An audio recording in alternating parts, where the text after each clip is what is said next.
तो नीट का पेपर कैसा भी आ जाए, कैसा भी आ जाए नीट का पेपर, तुम 30 क्वेश्चन 32 क्वेश्चन कर लोगे। इसके बाद ना कोई ऐसा इंसान नहीं होगा जिसके पास टाइम बच जाए। है कोई? फिजिक्स कैसे पढ़ रहे हैं हम लोग, फिजिक्स कैसे पढ़ रहे हैं, कैसे पढ़ रहे हैं, ये समझ लेते हैं थोड़ा। कैसे पढ़ रहे हैं फिजिक्स समझ लेते हैं थोड़ा। क्यों भाई? क्योंकि बहुत सारे लोग पूरा बेसिक मैथ कंप्लीट कर चुके हैं। अब उस बेसिक मैथ को हमने कैसे कंप्लीट किया है, देखो। सबसे पहले हम क्लास में बेसिक से कंसेप्ट पढ़ते हैं, बेसिक से कंसेप्ट पढ़ते हैं, हाँ या ना जवाब दीजिए। कंसेप्ट पढ़ते हैं, बेसिक से कंसेप्ट पढ़ते हैं, हाँ सर। हम क्लास में तो एकदम बेसिक से कंसेप्ट पढ़ते हैं। ध्यान सुनिएगा, मैं आपको बता रहा हूं कि हम फिजिक्स कैसे पढ़ रहे हैं और आगे आने वाले जो फिजिक्स के भी चैप्टर होंगे उन सभी को कैसे पढ़ने वाले हैं। एक पूरा सेक्शन आपका बेसिक मैथ का कंप्लीट हो चुका है, अब उसको हमने कैसे कवर किया वो देखिए। फिजिक्स कैसे पढ़ रहे हैं, तो क्लास में बेसिक से कंसेप्ट पढ़ते हैं, कंप्लीट थ्योरी, कंप्लीट एकदम कंप्लीट डिटेल्ड थ्योरी पर पीएचडी करते हैं, पीएचडी करते हैं। तो सबसे पहले हमने कंसेप्ट को बेसिक से शुरू किया और डिटेल थ्योरी पे हमने क्या करी, पीएचडी करी। हर कंसेप्ट पर 2-3 क्वेश्चन करते हैं, हाँ सर 2-3-4, हर कंसेप्ट के 2-3-4 क्वेश्चन सॉल्व करते हैं, सॉल्व इन क्लास। उसके बाद आपको मिलता है होमवर्क, जैसे कहते हो ना कि सर आप बहुत पढ़ा देते हो, मैं बहुत पढ़ा देता हूं, इतना पढ़ाना आसान काम नहीं, बहुत पढ़ा देता हूं, बहुत डिटेल में पढ़ा देता हूं, इसलिए बहुत सारे बच्चे परेशान भी रहते हैं, सर बहुत ज्यादा डिटेल कर देते हो आप। हाँ सर उसमें आप ही कर देते हो, हमसे नहीं हो पाता, इसीलिए अब मैं देता हूं आपको होमवर्क एंड होमवर्क का सॉल्यूशन वीडियो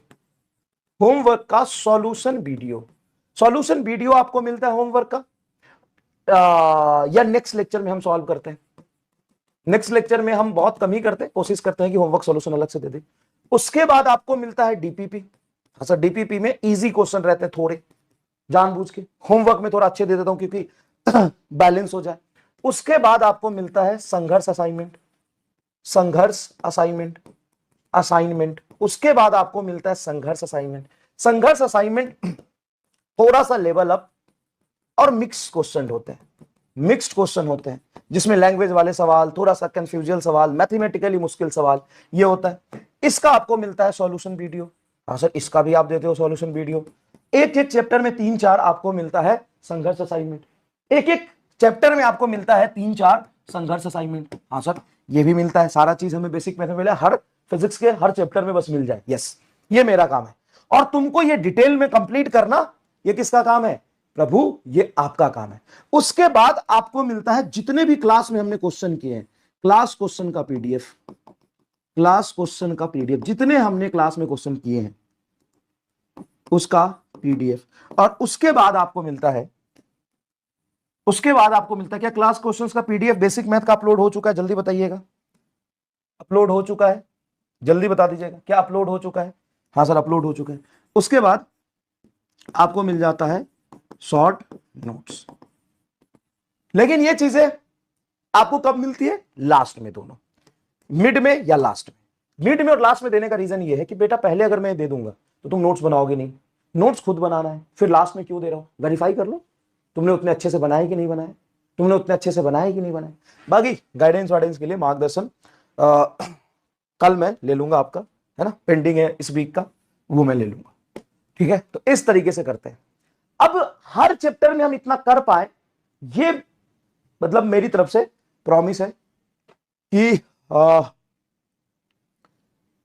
इतना 100% अगर ना हो तो 98% हो, 96% हो, ऐसा नहीं कि हो ही नहीं रहा, पूरा होगा। ये मेरा काम है, तुम्हारा काम है बेटा, सुनना अच्छे से, तुम्हारा काम है तुम इसको स्टेप बाय फॉलो करो। पहले क्लास करो, एकदम बेसिक से कंसेप्ट पर उसके नोट्स बनाओ, कंप्लीट डिटेलिंग में जाते हैं तो उसके कंसेप्ट को, बहुत ऐसे क्वेश्चन है रिपीट हो रहे हैं तो उसको रफ पेज में सॉल्व करो, अच्छे क्वेश्चन है तो पहले रफ में करो, नहीं हो रहा है तो उसको नोट्स में लिखो। हर कंसेप्ट पे 2-3 क्लास जो क्लास में होता है उसको समझो, एक क्वेश्चन लिखो, एक रफ करो, होमवर्क सॉल्यूशन जरूर करो। जब तक तुम खुद प्रैक्टिस नहीं करोगे कोई दिक्कत नहीं, इसमें तुमसे नहीं हुआ तो होमवर्क सॉल्यूशन आपको मिल रहा है। डीपीपी इजी क्वेश्चंस होते हैं, रेगुलर बेसिस पे क्या करो। संघर्ष असाइनमेंट टाइम देना पड़ेगा, सिलेक्शन चाहते हो तो टाइम देना पड़ेगा। संघर्ष असाइनमेंट कुछ लेवल अप होते हैं। क्लास क्वेश्चंस का पीडीएफ आपको मिल जाता है। अब इसके बाद ना कोई ऐसा इंसान नहीं होगा जिसके पास टाइम बच जाए। है कोई इंसान तो बता दो। असाइनमेंट ना करे तो कोई दिक्कत नहीं है, असाइनमेंट मत करो। तुमसे नीट फिजिक्स में 30 सवाल गारंटेड हो जाएंगे तुमसे। 30-32 सवाल, 35 सवाल, चाहे पेपर 2025 जैसा भी हो, तो भी तुमसे 30 सवाल हो जाएंगे गारंटी। अगर तुम असाइनमेंट स्किप कर देते हो, तुम यही तक करते हो, तुम अगर यहां तक करते हो, तो नीट का पेपर कैसा भी आ जाए, कैसा भी आ जाए नीट का पेपर, तुम 30 क्वेश्चन 32 क्वेश्चन कर लोगे। और अगर तुम इतना कर लेते हो तो कैसा भी आ जाए, तुमको 40-42 क्वेश्चन नोट से दिखेंगे, तुम कर लोगे 37-38। ठीक है, चलो।